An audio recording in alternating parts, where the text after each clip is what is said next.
A man scouring Google Earth spotted a mysterious plane seemingly hidden under the sea off Scotland.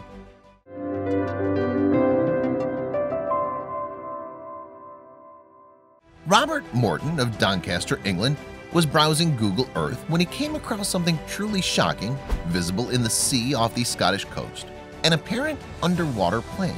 Robert Morton, age 55, was at home in the English town of Doncaster whiling away some time by browsing on Google Earth. For many of us, this same pastime is a relaxing way to enjoy some downtime in our lives. But in this case, Morton's nonchalant surfing suddenly came to a juddering halt. Why? Because he'd spotted something on his screen that really shouldn't have been there.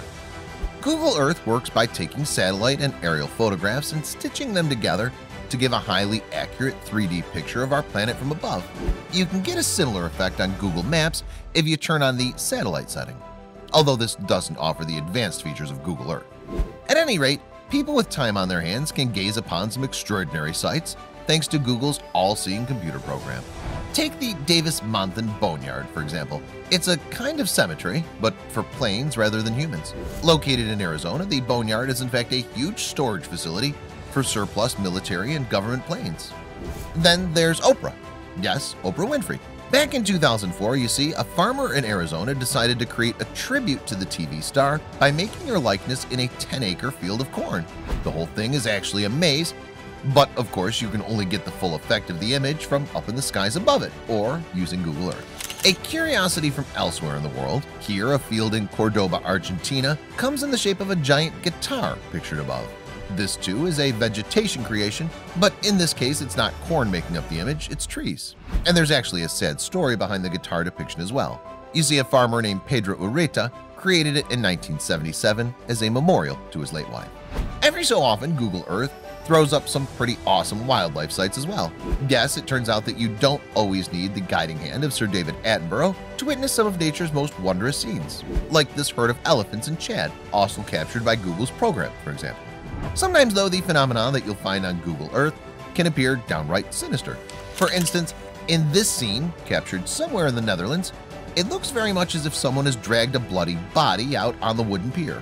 Or that liquid could be water, and the supposed body actually a fool-the-eye shot of a man and a dog. Somewhat unnervingly, perhaps, the mystery of what we're really observing in this image has, in fact, never been solved. Meanwhile, occasionally as you're browsing, you'll discover something that is once both genuinely enigmatic and at the same time hauntingly beautiful. This spiral pattern is actually a piece of man-made art entitled Desert Breath that's to be found in the Egyptian desert. Situated not far from the Red Sea, the work was created in 1997 and covers an area of around 1 million square feet.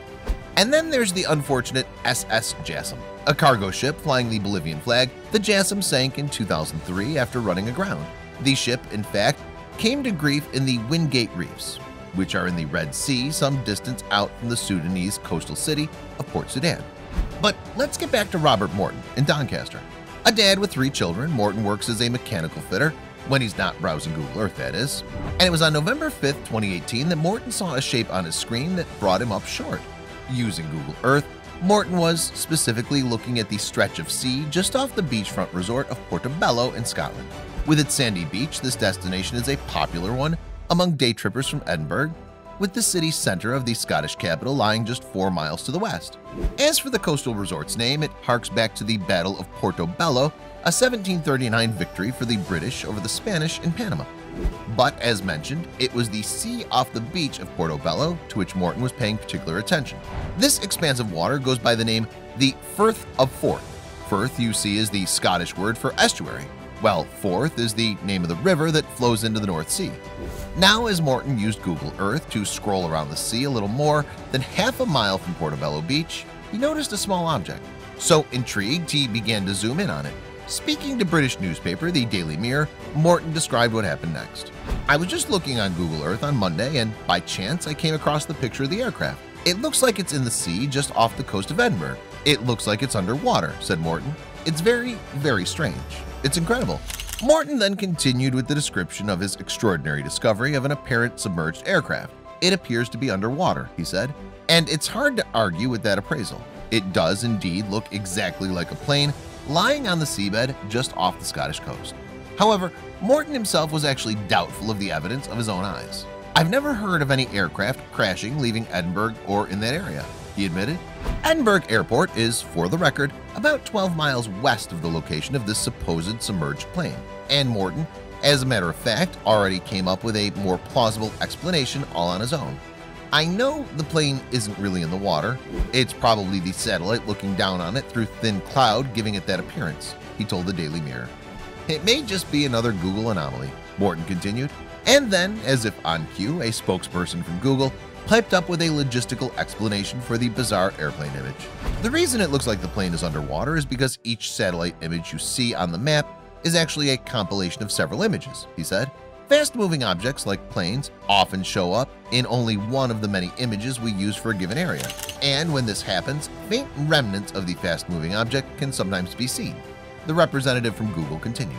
So, thankfully, it seems that no plane had actually plunged into the Firth of Forth. And yet, this isn't, in fact, the only time that an apparently underwater plane has turned up on Google Earth. Another such ghost aircraft came to the attention of the world's press back in February 2016, for instance.